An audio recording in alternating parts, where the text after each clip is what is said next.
You are Locked On Nittany Lions, your daily podcast on the Penn State Nittany Lions. Part of the Locked On Podcast Network, your team every day. It is a Locked On crossover. Thanks for making Locked On Nittany Lions and Locked On Northwestern your first listen and watch every single day. Today's episode is brought to you by FanDuel Sportsbook, the official sportsbook of Locked On. Make every moment more. Visit FanDuel.com/LockedOn today to get started. That is FanDuel.com/Locked On. I am Zach Seyko, host of Locked On Nittany Lions, and that is Carter Byrd of Locked On Northwestern on the other side. Carter, it's great to catch up. Good to see you again since the abysmal football game. Yeah, that the game and the rain and the wind where nobody could hang on to the football and there was just turnovers left and right. Yeah, that was an interesting one. Sadly, I can say it was not the only one of those that I dealt with this fall. As I got somehow the most competitive game for Ohio State besides, I guess, or did they play in Big Ten play, I guess. But yeah, that was really it was a crazy game, that Northwestern Penn State game this fall, but it was fun to watch. I mean, I didn't get a win. I didn't get a lot of wins this season. I don't know if you heard about that, Zach. Well, the basketball team's making up for it because this is very much when was the last Northwestern last made the NCAA tournament in 2011? The 16-17 season is the only other time that Northwestern has made the tournament ever.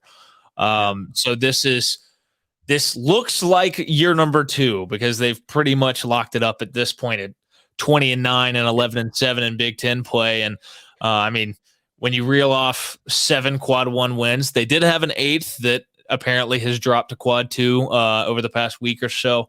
But when you get 7 quad 1 wins, it's hard to keep you out.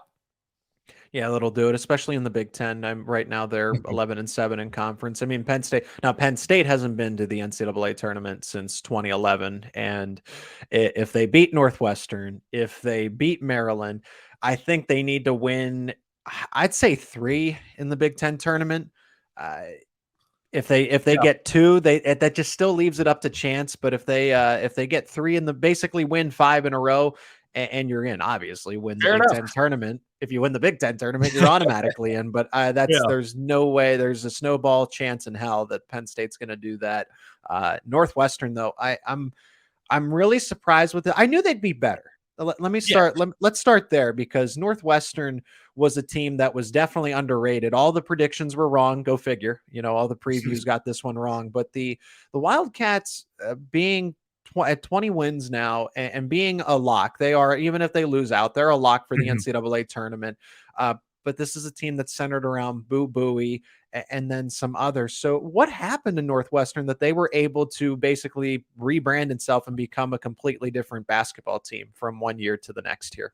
Well, I think when you look at this team, I mean, it starts with the backcourt. It starts with Boo Buie and Chase Audige. Chase Audige last year, he dealt with a hip injury, and he wasn't the guy that we've seen this year that's averaging about 14.6 points per game.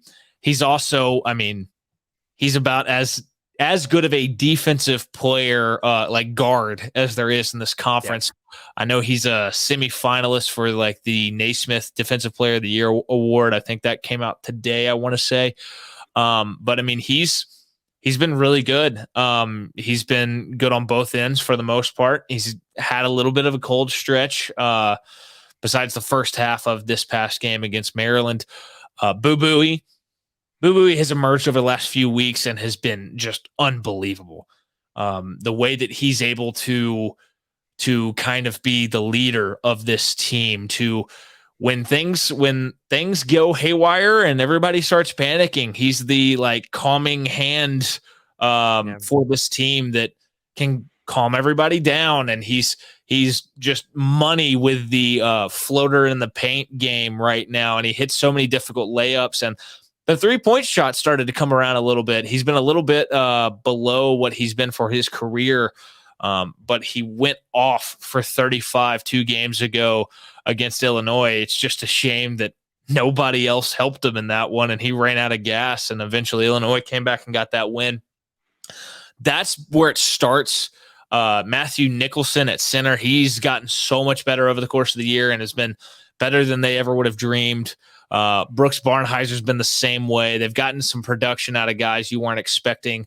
There's a freshman that he played like 3 games for the first like 15, 16 games. And then Julian Roper gets banged up and all of a sudden he's thrust out there and he's been solid. And it's things like that. When you add it all up, they've become a much more well-rounded, better team. And they've really elevated their play here over the last month or so. I guess I can ask something similar about Penn State. It feels like they're a team that is very guard, led and very senior led. Is that fair to say? According to Ken Palm, they are in fact the oldest team in all of the country, just with the guys that they brought in and the guys that they do have. Jalen Pickett in his final year. Seth Lundy's been in the program for 4 years. This is going to be his last year, even though he can come. It's safe to say I don't know, but he's played. Essentially, he doesn't need an extra year of college to get to where he's expected to land as far as it comes to like NBA scouts or anything. They're going to look at him and say, there's really not much more than you can do because he's had that good of a season. I think Jalen Pickett in his final year has played his way into an NBA contract, maybe even a very late second round draft pick. I think he'll go undrafted just because there's only 60 spots.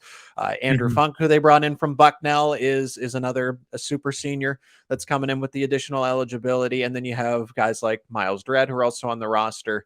And then you got a little bit of veteran talent in the mid tier, guys that just haven't played as much as I thought they would. A guy like Dalian Johnson, who is one of those younger veterans, not too much wear on the tires in terms of his college career, but he's someone that really hasn't played a whole lot. They also had Mikey Henn, who came in the portal. This is his final year of eligibility. So yeah, all those guys that I named, except for Seth Lundy, Dalian Johnson, the exception there, are in their final year of eligibility or their final year of playing at Penn State. So they are the oldest team, but they haven't been together. It's like, wow, the most veteran experience. They should be able to put it together. Well, not quite. They're better than last year's group, but they still haven't pieced it all together because they've only played together for 9 months.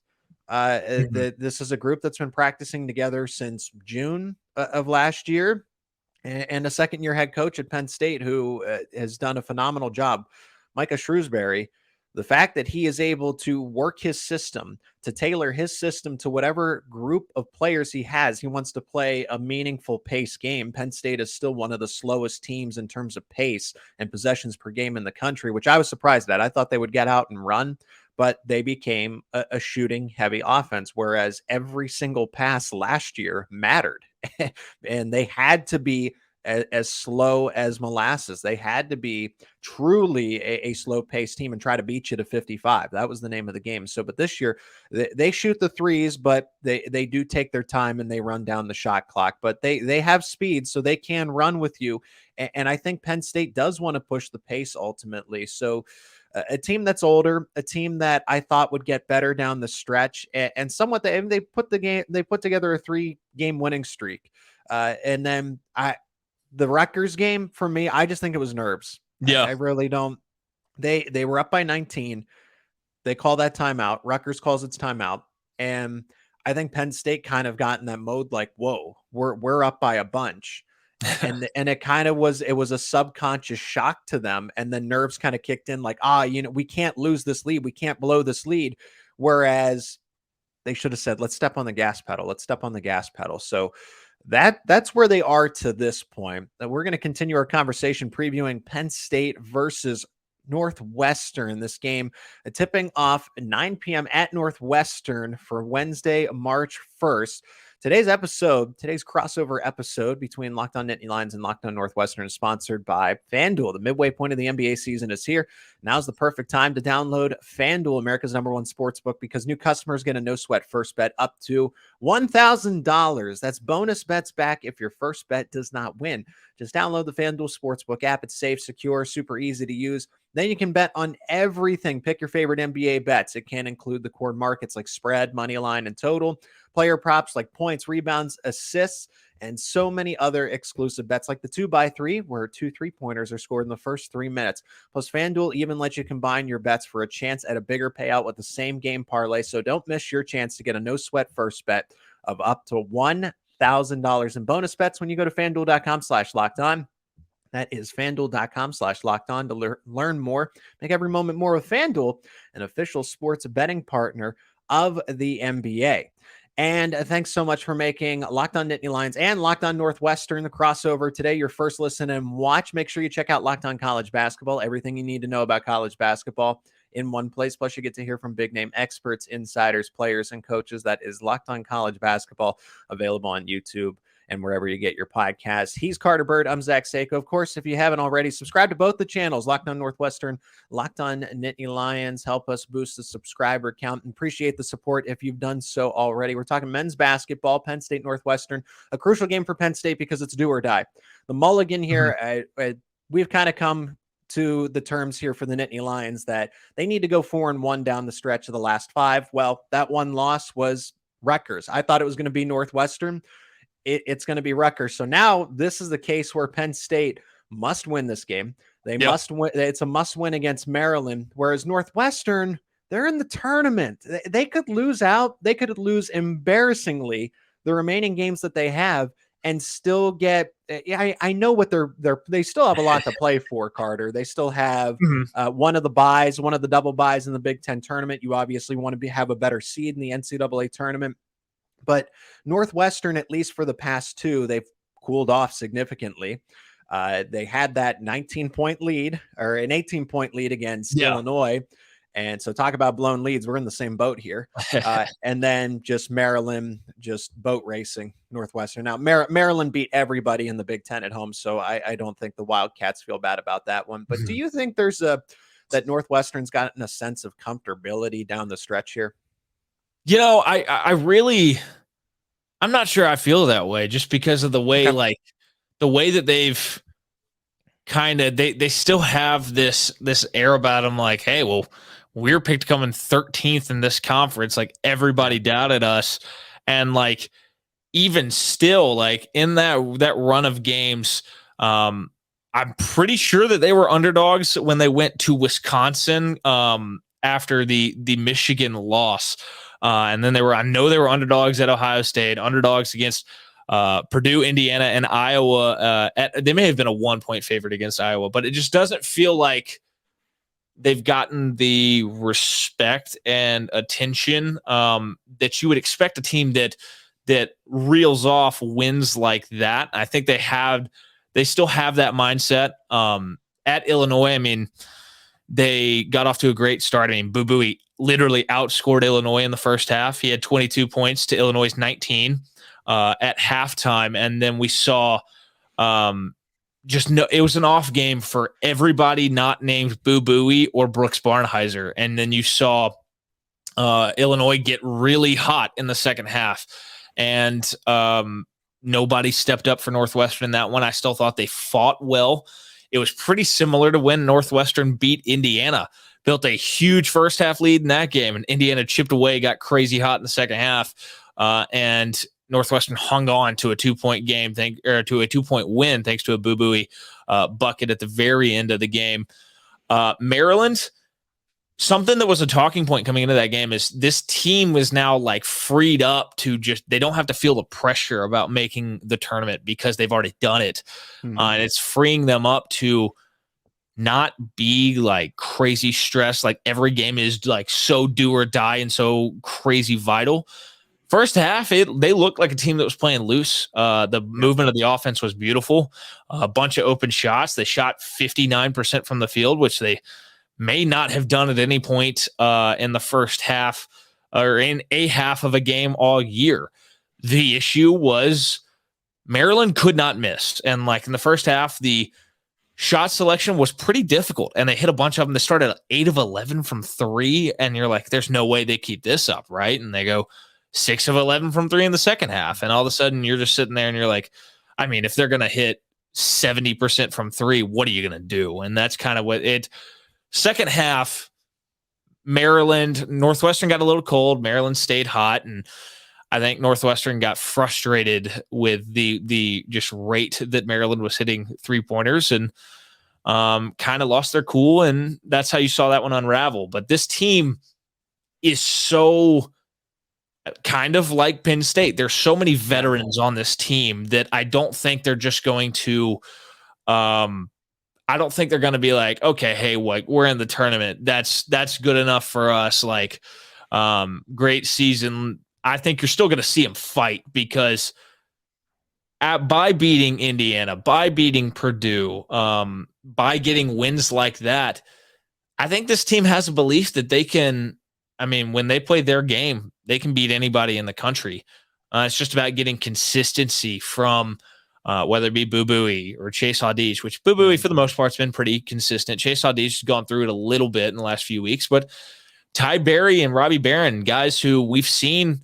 I mean, Ty Berry, when they played Nebraska, he had like 27. He was insane. He just could not miss from three. And then he like didn't hit a three for like 2.5 weeks. And I was like, I don't know what's happening here. But I think this when they're on, this Northwestern team believes they can beat anybody in the country. And I think that they have the veterans to keep that hunger and chip on their shoulder. Remains to be seen if they continue the winning ways that they've had for the most part this year. Would you say that has this Penn State team, because there's all these leaders in that 3-game winning streak, did you think that they were kind of coming together, starting to play some better ball? I mean, the Illinois win's impressive. I mean, Minnesota's Minnesota, but I'm curious what your thoughts were about the, I guess, 3 games leading into that Rutgers game. I mean, interestingly enough, Minnesota's Minnesota. I think I think a high school JV team could beat that. And it's just what they've gone through too. They've had COVID, they've had games canceled due to other circumstances. So but they're the worst team in the Big Ten when all said and done. And Minnesota gave Penn State everything they could handle. Penn State, fortunately, being the better team, was able to close it out. But if there were a couple more holes on that Penn State team, Minnesota gave everything they had against the Nittany Lions. So the game before it against Illinois, seeing that one in person, Penn State just, I think because they're so adept in the backcourt, Penn State has no front court. Okay. They just, their freshman Kebajai, I can't wait for him to be a much better player next year. He's playing out of position. He's a 4 playing as a 5.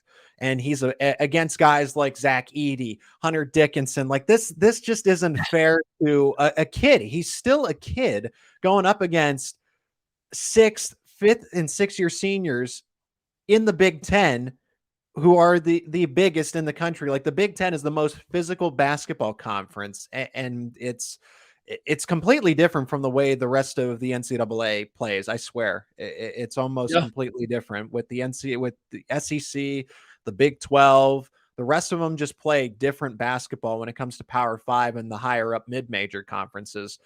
And then there's just the Big 10 where it's, first one to score to 50 kind of thing. And it's great for TV, great to watch and ticket sales. But Penn State, to your point, I think I heard a stat today or something. I guess it may be since that Rutgers game for Penn State. I think Rutgers is something like 18-1 this year when they hold a team below 65 or some crazy stat like that. Exactly. I mean, that's kind of what you see when you look up and down the Big Ten.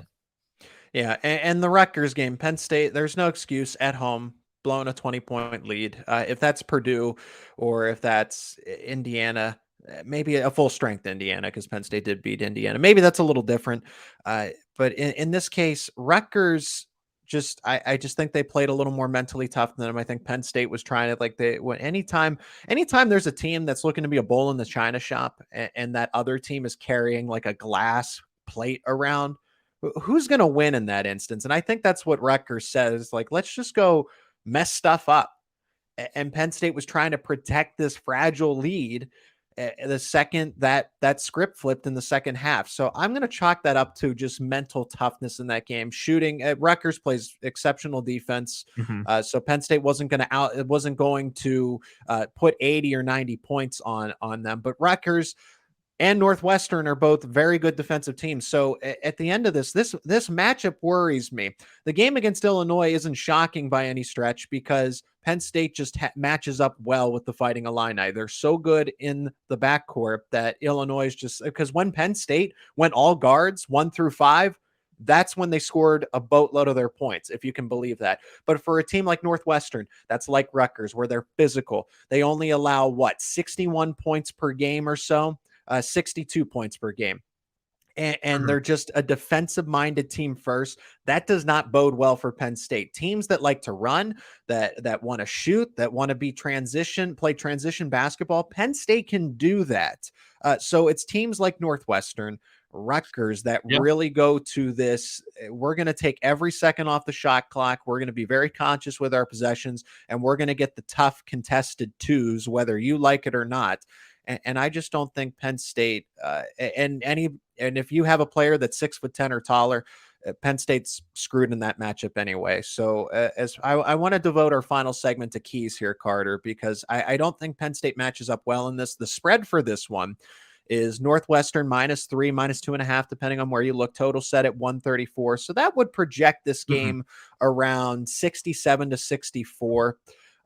ESPN gives Northwestern a 73% chance, and that's kind of a three-fourths of the time. If you play 10 games, I easily see Northwestern winning at Northwestern 7 out of 10 times. But Northwestern does not shoot well, and this is going to be interesting to me because Northwestern doesn't shoot well, and Penn State's one of the worst defensive efficient teams. They are very bad at defending efficiently. So they won't give up 80, 90 points, but they give up the easy basket. It's not about the quantity. They give up the quality shots without any problems here. So what would you say about Northwestern just being, do you think they'll have, because they've struggled on offense. They're okay offensively. So do you think they'll have their way scoring, or will it be a bit of a struggle since they don't shoot? They shoot 41%. That's not good. Yeah, they can struggle from 2, especially sometimes. I do think that they have started to get a little bit better from 3 here recently, and I think that that's a product of, you look at Chase Audige has shot it okay this year. Boo Booey's gotten a lot better. You've started to see Brooks Barnheiser come along from deep. But when you talked about pace, I do think that that's something that you're going to notice with this Northwestern team, because they know Boo Booey and Chase Audige have to play so many minutes because the backup point guard is Chase Audige. So, and they're both, and that's your 1 and your 2 on this team. So they have to find a way to almost like steal rest. There'll be times where Boo Booey's getting across half court, like right as 10 seconds is coming up, and like he will walk it up the court to catch his breath when he has to. So sure, if Penn State's looking for a, hey, let's get out there and run game, that's not what's going to happen with Northwestern. They're going to slow it down, and that's kind of how they want to play. I mean, I think you're going to see Boo Booey and Chase Audige and whatever kind of combination, they're probably going to get theirs. But when I look at both of these teams, I look at the way that Matthew Nicholson has played recently, the way that Titus Verhoeven, the backup center, who's not a huge guy, but has really impressed me recently with how he stepped up his play. Robbie Barron, who's a taller kind of 4.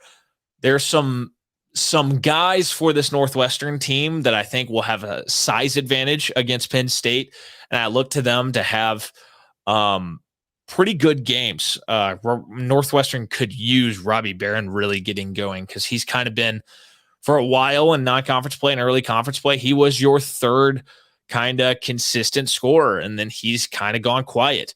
But the chemistry between Matthew Nicholson and Boo Booey, the way that they now are so on the same page, Boo Booey has figured out ways to get him the basketball and get him really easy looks at the rim. I think that's something that you're going to see Northwestern take advantage of.